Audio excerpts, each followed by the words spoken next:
오늘은 정말 중요한 이야기를 하나 들려드리려고 합니다. 막걸리 이야기인데요. 아마 여러분도 한 번쯤은 들어보셨을 겁니다. 막걸리가 몸에 좋다더라 하는 말 말이에요. 그런데 말입니다. 얼마 전에 72세 정광식 어르신이 제 진료실에 오셔서 이런 말씀을 하시더라고요. 선생님, 막걸리가 몸에 좋다고 해서 매일 한 잔씩 마시는데 이상하게 더부룩하고 아침이면 머리가 띵하고 심지어 혈당도 올랐어요.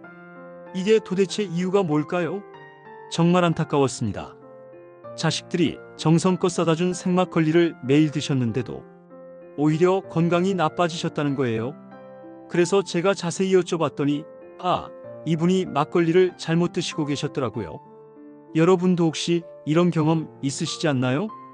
분명히 좋다고 해서 마셨는데 속은 더부룩하고 다음날 아침에 개운하지 않고 오히려 몸이 무거워지는 것 같고 말이에요. 그래서 나는 막걸리가 안 맞나 보다 하고 포기하신 분들도 계실 거예요. 하지만 오늘 제가 말씀드리고 싶은 건 그게 막걸리가 나빠서가 아니라는 겁니다. 바로 막걸리를 제대로 고르지 않고 제대로 마시지 않았기 때문이라는 거죠. 저도 젊은 시절에는 소주, 맥주를 즐겼고 건강검진에서 지방간 진단도 받았던 사람입니다. 하지만 지금은 79세의 나이에도 매일 환자를 보고 있어요. 그 비결 중 하나가 바로 막걸리를 올바르게 마시는 것이었습니다. 오늘 이 영상을 끝까지 보시면 여러분도 정광식 어르신처럼 막걸리로 건강을 되찾을 수 있을 거예요. 그리고 왜 지금까지 막걸리를 마셔도 효과를 못 봤는지 그 이유를 명확히 아시게 될 겁니다. 아직 구독을 하지 않으셨다면 무료 구독 눌러주시고 좋아요도 눌러주시면 복 받으실 거예요. 자, 그럼 먼저 이야기해 볼까요? 왜 어떤 분들은 막걸리를 마시고도 건강이 나빠질까요? 정광식 어르신처럼 말이에요. 첫 번째 이유는 바로 막걸리 선택을 잘못했기 때문입니다. 요즘 마트에 가보시면 막걸리가 정말 많이 나와 있어요. 생막걸리라고 적혀 있는 것들도 많고요. 하지만 여러분, 생막걸리라고 해서 다 같은 생막걸리가 아닙니다. 대부분의 막걸리는 사실 살균 처리가 되어 있어요. 유통을 편하게 하기 위해서 말이죠. 그런데 이 살균 과정에서 막걸리의 가장 중요한 성분인 유산균들이 다 죽어버립니다. 그러면 남는 게 뭘까요?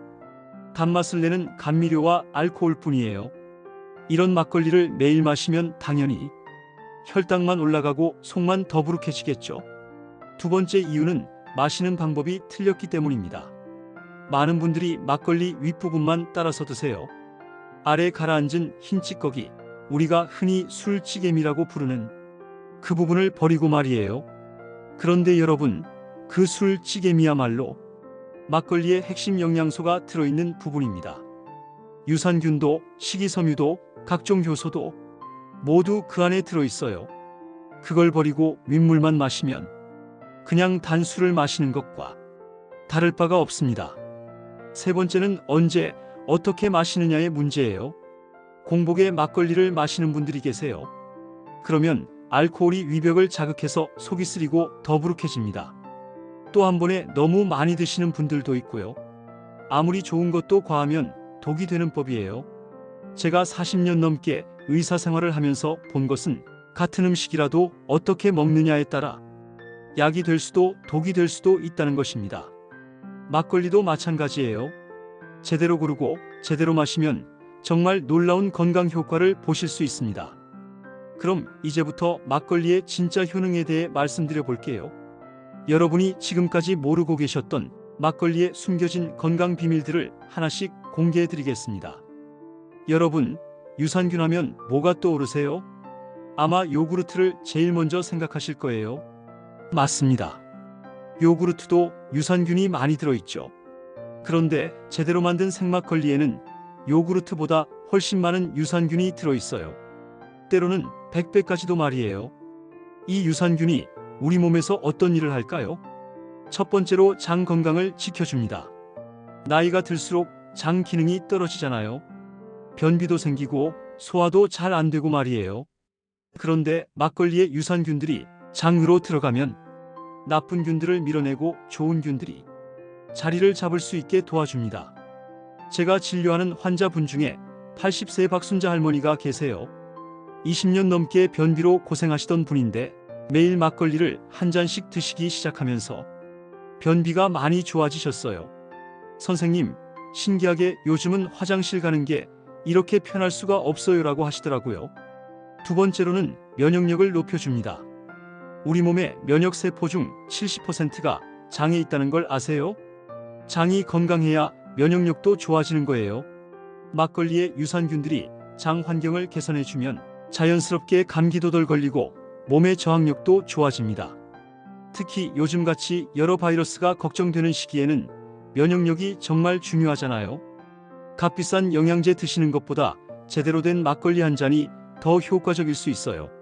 세 번째는 피부 건강에도 도움이 됩니다. 장이 깨끗해지면 피부도 맑아져요.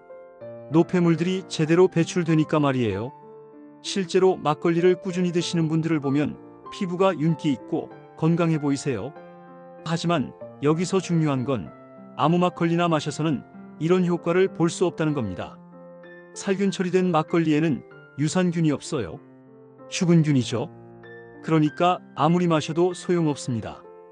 반드시 살아있는 유산균이 들어있는 생막걸리를 선택하셔야 해요.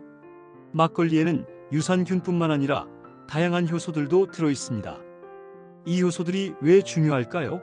나이가 들어가면서 우리 몸에서 만들어지는 효소의 양은 줄어들어요. 그래서 소화도 잘 안 되고 신진대사도 떨어지고 노폐물 배출도 원활하지 않게 되죠. 막걸리의 효소들은 이런 문제들을 해결해주는 역할을 합니다. 특히 소화 효소들이 많이 들어있어서 식사 후에 막걸리를 한 잔 드시면 소화가 훨씬 잘 돼요. 저희 할아버지 세대에서 밥 먹고 막걸리 한 잔이라는 말이 괜히 나온 게 아닙니다. 선조들의 지혜였던 거죠. 또한 막걸리에는 필수 아미노산들이 풍부하게 들어있어요. 아미노산은 우리 몸의 단백질을 만드는 기본 재료입니다. 특히 나이가 들면서 근육량이 줄어드는 것을 막으려면 양질의 아미노산 섭취가 중요해요. 저희 병원에 오시는 김미순 할머니는 75세인데도 산에 다니시고 텃밭도 가꾸시며 정말 건강하게 사세요. 그분의 비결을 물어봤더니 매일 저녁에 막걸리 한 잔 하는 것이라고 하시더라고요. 실제로 그분을 보면 또래보다 훨씬 근력도 좋고 활기차세요. 막걸리에 들어있는 비타민 B군도 빼놓을 수 없습니다. 비타민 B1, B2, B6 등이 풍부한데 이들은 피로회복과 신경계 건강에 도움을 줍니다. 특히 비타민 B1은 탄수화물을 에너지로 바꿔주는 역할을 하고 B2는 세포의 신진대사를 도와줘요. 하지만 여기서도 중요한 건 이런 좋은 성분들이 대부분 막걸리의 침전물, 즉 술찌개미 부분에 들어있다는 겁니다. 많은 분들이 이 부분을 버리고 윗물만 드시는데 그러면 정작 좋은 성분들은 다 버리고 알코올과 감미료만 드시는 셈이에요. 저는 환자분들께 항상 이렇게 말씀드려요. 막걸리는 반드시 흔들어서 드세요. 그래야 진짜 막걸리를 드시는 거예요. 지금까지 막걸리의 좋은 효능들을 말씀드렸는데 그럼 왜 어떤 분들은 막걸리를 마시고도 건강이 나빠질까요? 바로 잘못된 막걸리를 선택하고 잘못된 방법으로 드시기 때문입니다. 먼저 시중에 나와 있는 막걸리들의 진실을 말씀드릴게요. 생막걸리라고 해서 다 좋은 게 아닙니다. 발효가 덜 된 미숙한 막걸리들이 있어요. 이런 막걸리에는 아세트알데히드라는 성분이 많이 들어있는데 이게 바로 숙취를 일으키는 주범입니다. 그래서 이런 막걸리를 마시면 다음날 머리가 아프고 속이 메스꺼워요. 또한 마트에서 쉽게 구할 수 있는 막걸리들 중 상당수는 유통을 위해 살균 처리가 되어 있습니다. 냉장고에 있어도 말이에요. 이런 막걸리들은 유산균이 전혀 없고 단맛을 내기 위해 인공 감미료가 들어있어요. 아스파탐이나 사카린 같은 것들 말이죠. 이런 인공 감미료들은 장내 세균층을 교란시키고 혈당을 불안정하게 만들 수 있어요. 그럼 어떤 막걸리를 선택해야 할까요? 제가 알려드리는 선택 기준을 꼭 기억해 두세요. 첫째, 라벨에 살균 표시가 없는 제품을 고르세요. 대신 생막걸리 또는 무살균이라고 적혀 있는 것을 선택하시면 됩니다. 둘째, 성분표를 꼼꼼히 보세요. 감미료가 들어있지 않고 재료가 단순한 것이 좋습니다. 쌀, 누룩, 물 정도만 들어있는 것이 이상적이에요. 셋째, 유통기한이 짧은 것을 고르세요. 진짜 생막걸리는 살아있는 균들이 계속 활동하고 있어서 오래 보관할 수 없어요. 보통 일주일에서 열흘 정도가 한계입니다. 넷째, 병을 흔들어 보세요. 탁하고 흰 침전물이 많이 보이는 것이 좋습니다. 맑고 투명한 막걸리는 좋은 성분들이 제거되었을 가능성이 높아요. 다섯째, 가능하면 전통 방식으로 만든 막걸리를 찾아보세요. 요즘은 많은 양조장에서 옛날 방식 그대로 막걸리를 만들고 있어요.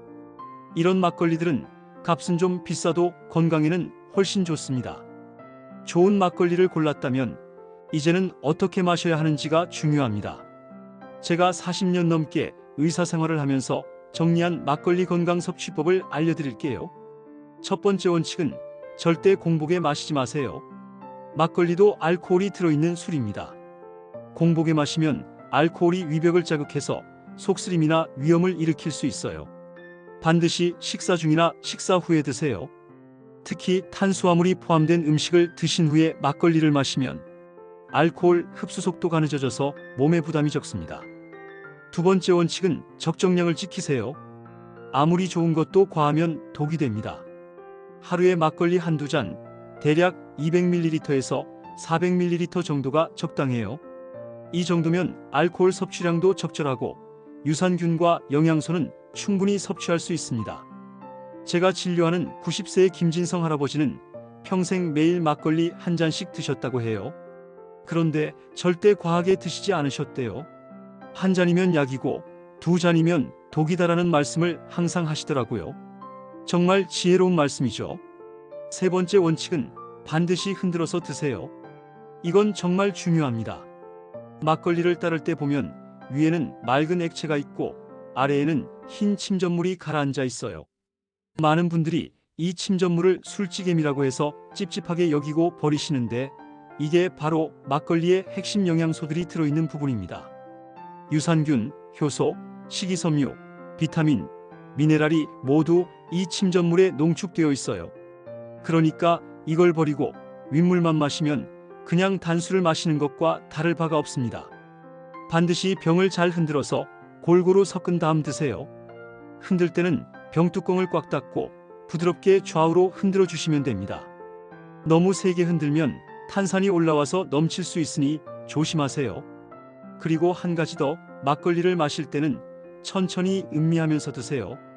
급하게 들이키지 마시고 입안에서 잠깐 머금었다가 넘기세요.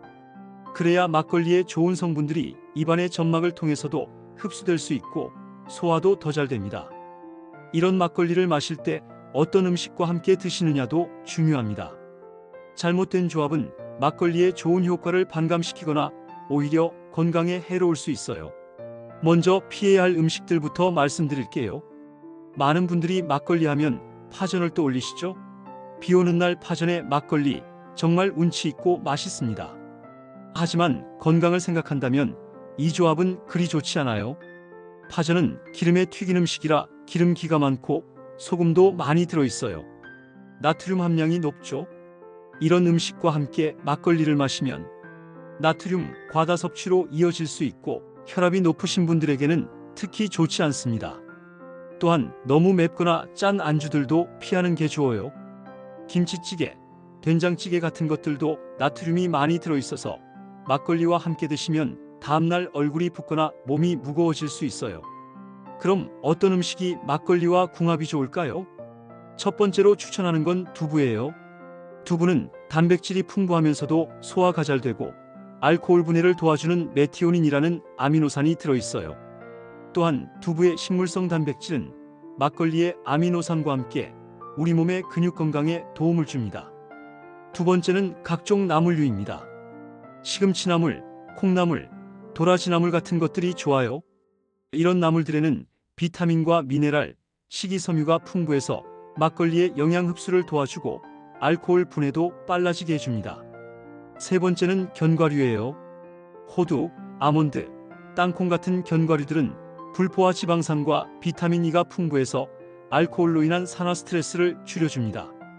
또한 씹는 맛도 있어서 막걸리와 함께 드시면 포만감도 좋아요. 특히 제가 추천하는 건 막걸리에 천연꿀을 한 티스푼 넣어서 드시는 거예요. 꿀이과당은 알코올 분해를 도와주고 위벽을 보호하는 효과도 있어요. 또한 꿀에 들어있는 각종 효소들이 막걸리의 효소들과 시너지 효과를 내서 소화에도 도움이 됩니다. 그리고 과일과 함께 드시는 것도 좋습니다. 배, 사과, 귤 같은 과일들을 막걸리에 넣어서 드시면 비타민 C도 보충할 수 있고 맛도 더 좋아져요. 처음에 말씀드렸던 정광식 어르신 기억하시죠? 막걸리를 마셨는데도 오히려 건강이 나빠지셨다고 하신 분 말이에요. 그분이 몇 달 뒤에 다시 제진료실을 찾아오셨어요. 선생님, 정말 신기해요. 요즘은 속도 편하고 아침에 일어나면 머리도 맑고 상쾌해요. 혈당도 많이 안정되었고요. 무엇보다 변비가 없어졌어요. 20년 넘게 고생했던 변비가 말이에요. 정말 기뻤습니다. 그분이 무엇을 바꾸셨을까요? 사실 아주 간단한 것들이었어요. 첫째, 살균 처리된 막걸리 대신 제대로 된 생막걸리로 바꾸셨어요. 둘째, 공복에 드시던 걸 식사 후에 드시도록 하셨고요. 셋째, 술찌개미를 버리지 않고 잘 섞어서 드시기 시작하셨어요.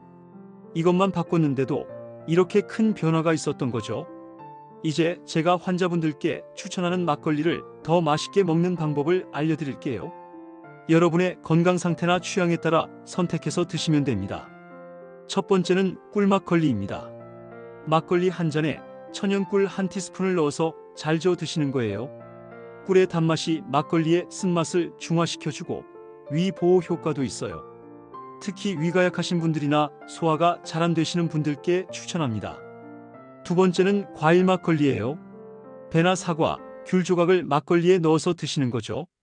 과일의 비타민C와 섬유질이 알코올 분해를 도와주고 맛도 훨씬 좋아져요. 특히 배는 해독 효과가 좋아서 숙취 예방에도 도움이 됩니다. 세 번째는 계피 막걸리입니다. 계피 가루를 조금 넣어서 드시는 건데 계피는 혈당 조절에 도움이 되고 몸을 따뜻하게 해줘요. 당뇨가 걱정되시는 분들이나 손발이 차가우신 분들께 특히 좋습니다.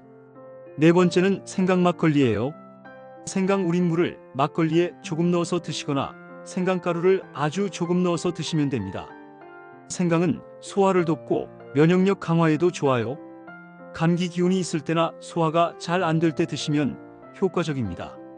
제가 개인적으로 가장 좋아하는 건 꿀막걸리예요. 저도 매일 저녁 식사 후에 꿀막걸리 한 잔씩 마시고 있는데 정말 속이 편하고 잠도 잘 와요. 꿀의 트립토판이라는 성분이 숙면에도 도움을 주거든요.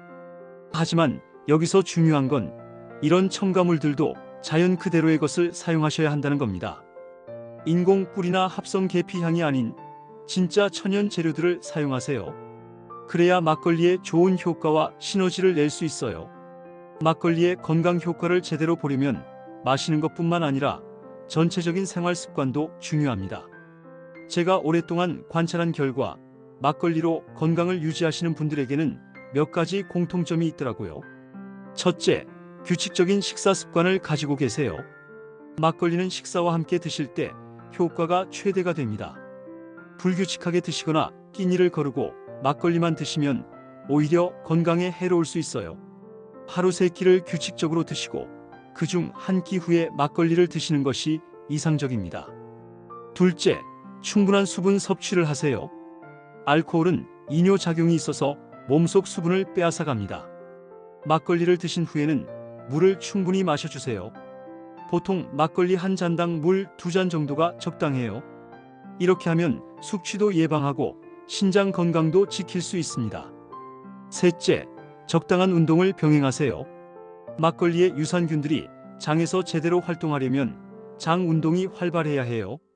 걷기, 체조, 요가 같은 가벼운 운동이라도 꾸준히 하시면 막걸리의 효과가 훨씬 좋아집니다. 이제 주의사항들도 말씀드릴게요. 아무리 좋은 막걸리라도 모든 사람에게 다 좋은 건 아니거든요.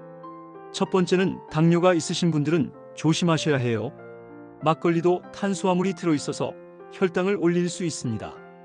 당뇨가 있으시면 의사와 상의한 후에 드시고 혈당 체크를 더 자주 하셔야 해요. 그리고 감미료가 들어있지 않은 막걸리를 선택하시는 게 중요합니다. 두 번째는 간질환이 있으신 분들도 주의하세요. 막걸리도 알코올이 들어있어서 간에 부담을 줄 수 있어요. 지방간이나 간염, 간경화 등이 있으시면 절대 무리하게 마시지 마세요. 세 번째는 고혈압이나 심장병이 있으신 분들도 조심하셔야 합니다. 알코올은 혈압을 올릴 수 있고 심장에도 부담을 줄 수 있어요. 특히 혈압약을 드시는 분들은 약물과의 상호작용도 고려해야 하므로 의사와 상의하세요. 지금까지 막걸리의 올바른 선택법부터 건강하게 마시는 방법까지 자세히 말씀드렸습니다. 막걸리는 단순한 술이 아닙니다. 우리 조상들이 1000년 넘게 마셔온 전통 발효식품이에요. 제대로 만들어진 막걸리에는 현대인들이 필요로 하는 유산균, 효소, 아미노산, 비타민들이 가득 들어 있습니다. 값비싼 건강기능식품보다 훨씬 자연스럽고 우리 몸에 잘 맞는 건강식품인 거죠. 하지만 아무 막걸리나 아무렇게나 마셔서는 이런 효과를 볼 수 없습니다. 반드시 살아있는 유산균이 들어있는 생막걸리를 선택하시고 술찌개미까지 함께 드시고 식사와 함께 적당량만 드셔야 해요. 그리고 꿀이나 과일 같은 천연 재료를 함께 드시면 효과가 더욱 좋아집니다. 제가 40년 넘게 의사 생활을 하면서 본 것은 건강한 노후를 보내시는 분들에게는 몇 가지 공통점이 있다는 것입니다. 규칙적인 생활, 적당한 운동, 균형 잡힌 식사, 그리고 스트레스를 풀 수 있는 자신만의 방법을 가지고 계시더라고요. 막걸리 한 잔이 바로 그런 역할을 할 수 있어요. 하루의 피로를 풀고 장 건강을 지키고 면역력을 높이고 무엇보다 마음의 여유를 갖게 해주는 거죠. 저 역시 79세의 나이에도 매일 진료를 할 수 있는 건 이런 작은 습관들 덕분이라고 생각합니다. 처음에 말씀드렸던 정광식 어르신처럼 여러분도 올바른 막걸리 섭취로 건강을 되찾을 수 있을 거예요. 중요한 건 꾸준함입니다. 하루아침에 변하는 건 없어요. 하지만 매일매일의 작은 변화가 쌓이면 몇 달 후, 몇 년 후에는 분명히 큰 차이를 느끼실 수 있을 겁니다. 그리고 오늘부터라도 막걸리를 드실 때는 꼭 기억해 주세요. 좋은 생막걸리를 선택하고 흔들어서 드시고 식사와 함께 적당량만 드시라는 것을요. 그리고 천연꿀 한 스푼 잊지 마시고요. 이 영상을 보시면서 가족과 주변의 지인들이 떠오르셨나요? 그렇다면 이 영상을 공유해 주세요. 여러분의 작은 관심이 가족과 친구와 지인들의 건강한 노후를 만들어 줄 수 있어요. 건강한 막걸리 한 잔으로 여러분 모두 활기찬 하루 보내시길 바랍니다. 구독과 좋아요도 잊지 말아 주시고 궁금한 점이나 경험담이 있으시면 댓글로 남겨주세요. 함께 이야기 나누면서 더 건강한 방법들을 찾아가겠습니다. 여러분께서 끝까지 들어주셔서 감사합니다. 오늘도 건강하고 행복한 하루 되세요.